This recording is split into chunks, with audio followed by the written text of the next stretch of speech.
अस्सलाम वालेकुम दोस्तों, आज हम एक ऐसे इंजेक्शन के बारे में बात करने जा रहे हैं जो बहुत ज़्यादा सर्च किया जा रहा है आजकल। वो शुगर की बीमारियों के लिए, ब्लड प्रेशर के लिए भी इस्तेमाल किया जाता है, हार्ट के पेशेंट के लिए मतलब दिल के मरीज़ों के लिए, और उसके अलावा जिनका वज़न बढ़ रहा हो उसके लिए बहुत ज़्यादा सर्च किया जा रहा है। उस इंजेक्शन का नाम है ओज़ेम्पिक इंजेक्शन। आज हम ओज़ेम्पिक इंजेक्शन के बारे में बात करेंगे। ओज़ेम्पिक इंजेक्शन किस लिए इस्तेमाल किया जाता है और इसके इस्तेमाल करने का तरीका क्या है, और कौन से लोग इसे इस्तेमाल कर सकते हैं, कौन से लोग इस्तेमाल नहीं कर सकते, और इसके नुकसानात क्या हैं, ये आज हम इस वीडियो में बात करेंगे। और आपने वीडियो को एंड तक लाजमी देखना है। पहले हम बात करते हैं ओज़ेम्पिक इंजेक्शन किस लिए इस्तेमाल किया जाता है।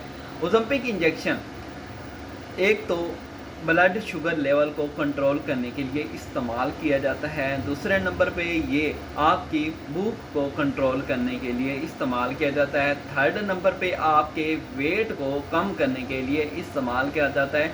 और चौथे नंबर पे ये आपके जो दिल का मसला होता है, दिल के काफ़ी मरीज़ होते हैं, उन मरीज़ों को ठीक करने के लिए इस्तेमाल किया जाता है। पहले बात करते हैं ये शुगर के मरीज़ों को कैसे ठीक करता है। ये इंसुलिन के इखराज को बेहतर बनाता है। ये टाइप 2 डायबिटीज़ में इस्तेमाल किया जाता है। टाइप 2 डायबिटीज़ के मरीज़ों के लिए बहुत ही बेहतरीन है। और टाइप 1 डायबिटीज़ में ये इंजेक्शन इस्तेमाल नहीं किया जाता, क्योंकि ये इंसुलिन का मुतबादिल बिल्कुल भी नहीं है। तो टाइप 1 डायबिटीज़ में इंसुलिन इस्तेमाल होती है और ये टाइप 2 डायबिटीज़ में इस्तेमाल किया जाता है। दूसरे नंबर पे ये वज़न को कम करने के लिए इस्तेमाल किया जाता है। वज़न को कैसे कम करेगा? ये डाइजेशन के निज़ाम को स्लो कर देता है, सुस्त कर देता है, जिसकी वजह से आपको भूख कम लगती है और काफ़ी देर खुराक आपके मैदे में रहती है और आपका पेट भरा भरा सा महसूस होता है, जिसकी वजह से आपका वज़न आहिस्ता आहिस्ता कम हो जाता है। और ये चौथे नंबर पे आपके दिल के जो मसले होते हैं, दिल के मसाइल होते हैं, उनको बेहतर बनाने के लिए भी इस्तेमाल किया जाता है। काफ़ी मरीज़ों में देखा गया है कि ये दिल के अमराज को भी बेहतर करता है और दिल को बिल्कुल ठीक कर देता है। जो मतलब उनके हार्ट के अटैक आते हैं और काफ़ी मसले होते हैं दिल के, तो उनको ठीक करने के लिए इस्तेमाल किया जाता है। अब बात करते हैं ये इंजेक्शन कितने दिन बाद लगाना चाहिए और कैसे लगता है। ये इंजेक्शन आप हफ्ते में एक बार लगा सकते हैं और ये इंजेक्शन आपने स्किन की नीचे वाली तह में लगाना होता है।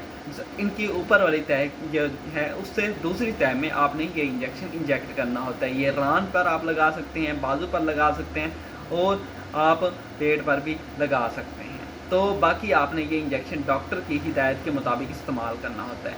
अब बात करते हैं ये इंजेक्शन कौन से लोग इस्तेमाल नहीं कर सकते।